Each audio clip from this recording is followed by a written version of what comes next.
love of my life.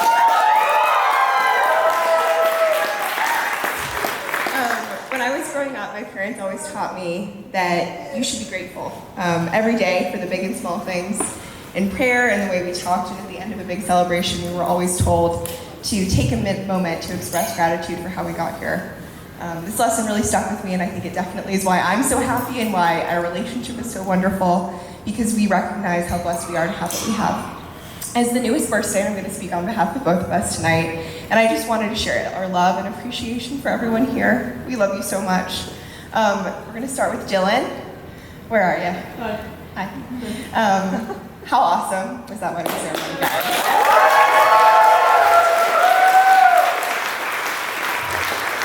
Marrying two people is not easy. Marrying two of your best friends is even harder, so thank you. To our groom and bridal parties, we love you so much. You are wonderful friends and siblings, and you really helped bring today together, so thank you. Mom, Dad, Todd, and Jen, it is not easy to have parents get married, or parents. It's not easy to have children get married. There's so many details. You guys gave us so many great ideas and helped so much, so thank you so much. We love you.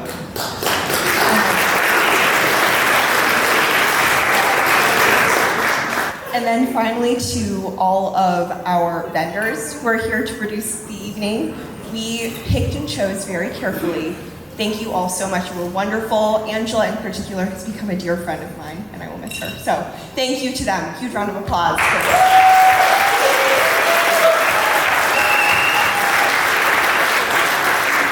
And to everyone who's here, we just wanted to take a moment to express how grateful and humble we are that you decided to come. Something that they don't really tell you when you're planning your wedding is that somehow you get to have everyone you love and cherish in the world together in the same room. It's really special. I wish we had more time together. It is one of the most remarkable feelings to be able to take a step back and think how lucky you are to have such wonderful people in your life. So thank you. Everyone in this room has seen us through so much. Sheila, you knew me when I was in 2nd grade and had a bowl cut. Sydney, you heard my stories about John when we were first starting to fall in love. Omar, you knew John in college when he was, having a good time. And then met us when we were a couple for the first time when we moved to Dallas. So I could tell stories like that about every single one of you, and I love you all so much, so thank you for coming. One reminder that I want to give you is that you aren't just participants in today's wedding, you are attendants, you are actually participants. In the show This Is Us, they describe that we are like pieces of artwork, and everyone we touch is a color, leaving some of their joy with us and them with them on paintings of our life. I obviously love this analogy because I like to paint, but also I think it demonstrates that each of you has played a role in shaping us as individuals in this relationship that makes us so happy. You made this happen in big and small ways, each of you, so thank you. On behalf of John and I, thank you for being the people dearest to us in the world. Thank you for making the trip to join us in the season of a jillion weddings and revenge travel. There's a million places you could be. And thank you for all the time, love, and energy you've invested in us. We only hope that we can do the same for you. We love you all so much. Now let's go have a lot of fun.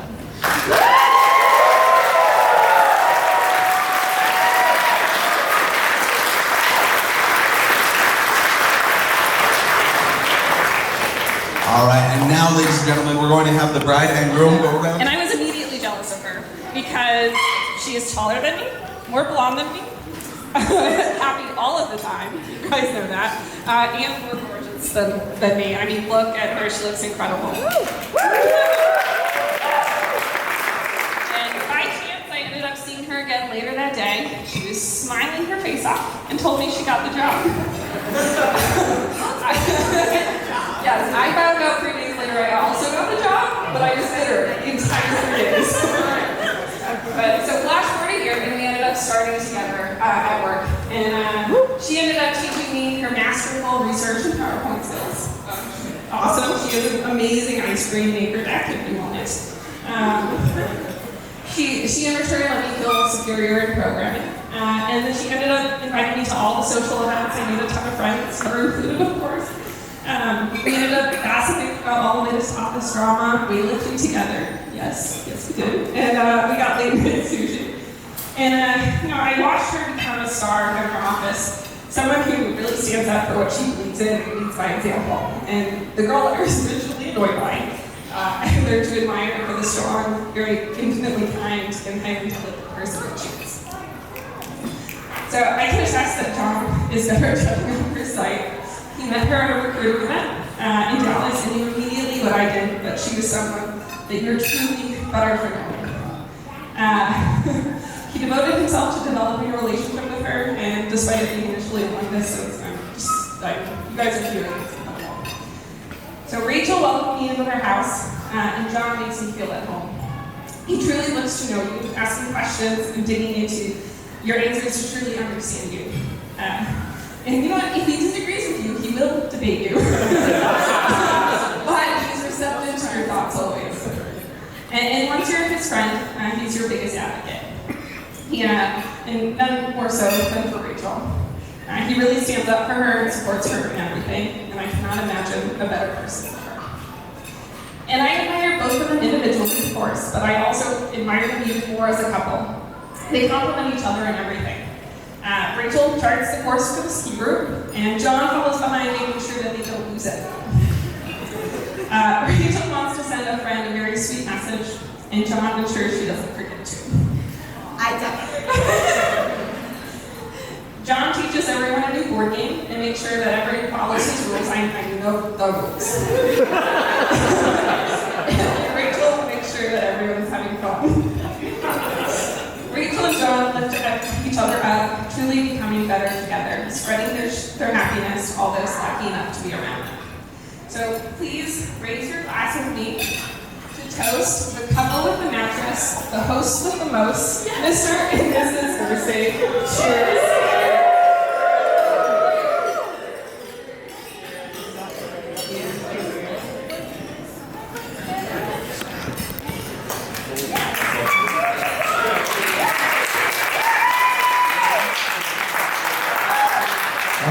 Ladies and gentlemen, allow me to introduce our best man, Josh.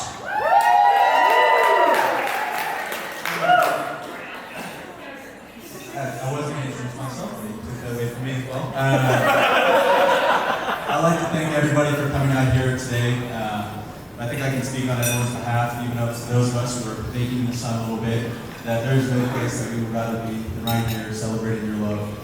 And as a village, here to support you guys to get this new chapter for us.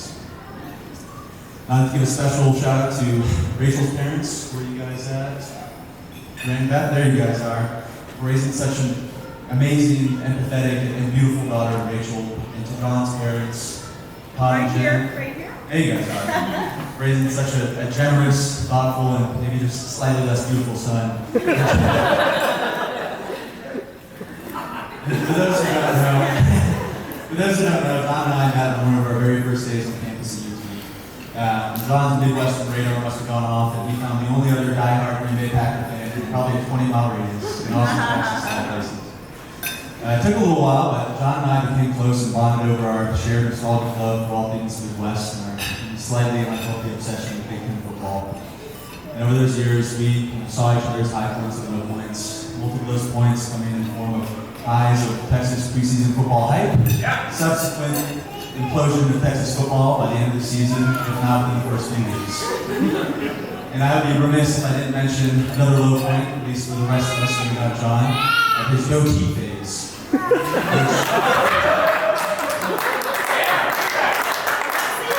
I think we're all glad it was just a phase. Right, John? It's not coming back. There's one high point that will always stick out to me, and that's when John was telling us about this girl that he met during the summer, and they've been talking, video calling, and this was just, and she was coming to Austin, and she was just this amazing, unbelievable girl. I think the rest of us were all just thinking, I literally cannot believe this girl. Sure enough, Rachel comes down to Austin, and we meet her, and she's just everything John said is more, as all of you know. and to watch how their connection that they had was just instant and obvious to everyone. And Rachel, it's been such an honor and a blessing to become closer with you as a friend over these last few years, and to watch y'all's relationship grow and continue to this point here, culminating this wedding here today. This is so exciting. You guys are getting married. And there's a saying about marriage that marriage is about finding a person that you can live with. It's about finding the person that you can't live without. And John and Rachel certainly found that in each other. And the way that they complement and complete each other as people is something that I think that everyone should strive for and partner today in their partner. And so I would like everybody to raise a glass and give a toast to John and Rachel for finding that perfect match in each other, to a life full of future high points and milestones. I love you guys.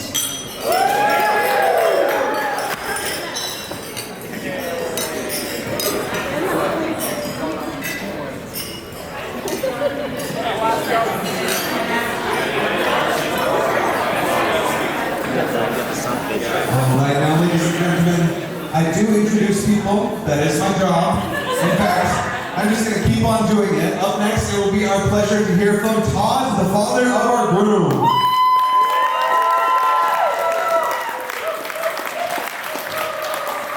Thank you all. Thank you all so much for coming. When John and Rachel asked me to speak today, I really wasn't sure what I was going to say to both of you. And I thought, going back to my Jewish roots, that a good parental guilt trip would be good. And about how important it was to continue the family line and how all our friends were already grandparents. And that would be fun, but it wasn't really hitting the mark. So I looked up wedding speeches, and there were many themes about making lemonade when life gives you lemons and what it takes to make it through tough times. And I thought about that for a while, and I concluded that both of you already do that much better than me right now. So I'm not really sure what my advice would be. And then I had an epiphany. It was either that or it was a craving for an apple fritter. Either way, I thought what I really want to tell both of you is the importance of appreciation. Not because I want to be begged in thank yous, and not because you should appreciate your siblings or even your parents. Not even appreciating your jobs or your finances or even your health. Not even appreciating the special love that you have for each other or the life that you will build together. What is really important is just appreciating existing, of being alive and together. And why is that important? Appreciation comes from the same root of precious, of valuable. It literally means to hold in high value. To value life, you must slow down and think about it. Not just live reactively from one moment to the next, but slow things down, really observe, and be mindful. It may be the warmth of the sun on your back on a sunny day like today, or the taste of a crisp apple, or even a burrito. The touch of each other's hand on a couch watching TV, or a cup of coffee at the bedside in the morning. But being mindful is important because it allows you to understand those around us, for you to see each other, for you to empathize with each other. And that empathy is the force behind the desire to give. To give without the expectation of receipt. To give for the joy of giving. The joy from giving through empathy to each other is what I want you to both think about. It has taken me many years to begin to understand this. It is the one goal you should have in life, to be happy. When Jen, your mom, and I got married on our car windshield as we were driving away from the wedding ceremony, our friends wrote, "This is going to date me. Don't worry, be happy." So those are remembered. But how does one be happy? It's not just from worrying, and it's not from material things. It's not even from skydiving or slow dancing that can make you happy. The best path to achieve happiness is through giving. Giving to the ones we love and giving to each other. Not the giving of gifts, but really seeing each other with empathy and giving to each other what they need. What you need to feel safe, loved, heard, and seen. Now, to get you all off on the right start, I'm going to give you some clues. John, for Rachel, a safe bet is a foot massage while she holds cheddar in her lap. Rachel, John is much easier. Just share your blueberries with him after he's eaten all the ones that he's picked. I love you both.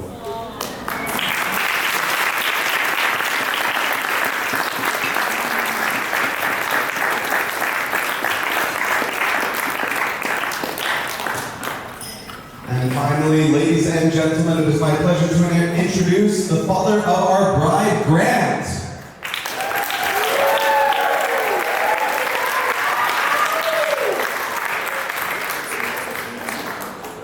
Thank you. Well, John, you and Rachel are married, right? You agree? Yes. Okay, now it's time for full disclosure.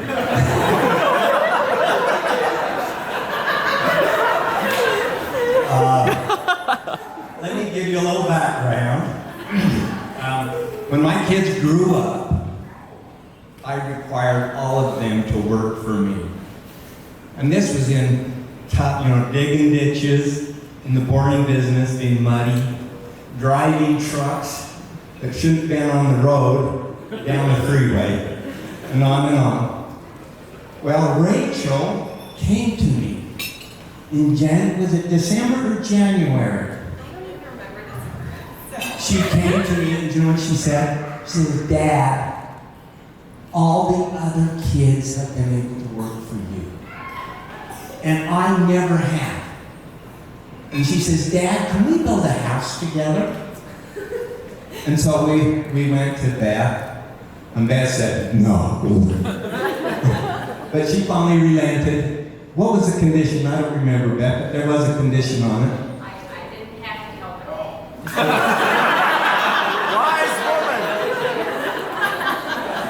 So did you all hear that? I don't have to help at all. So anyway, in April we started. And just to tell you a couple of things about it.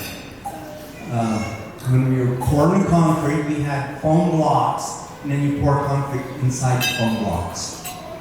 And we were pouring these, we were up about 9 feet high, and Rachel was down below.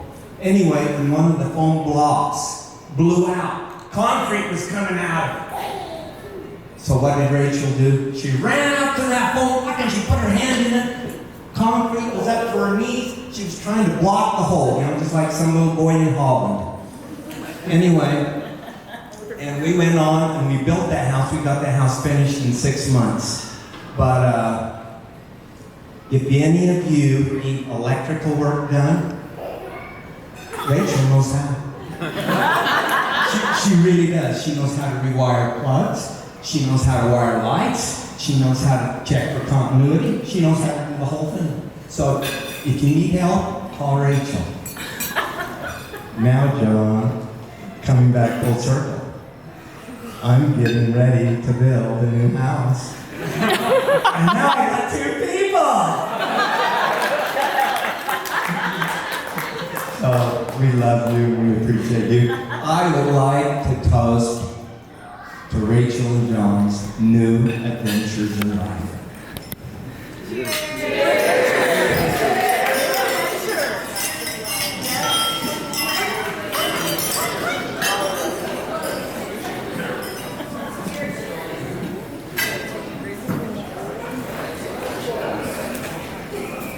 Ladies and gentlemen, give it up one more time for our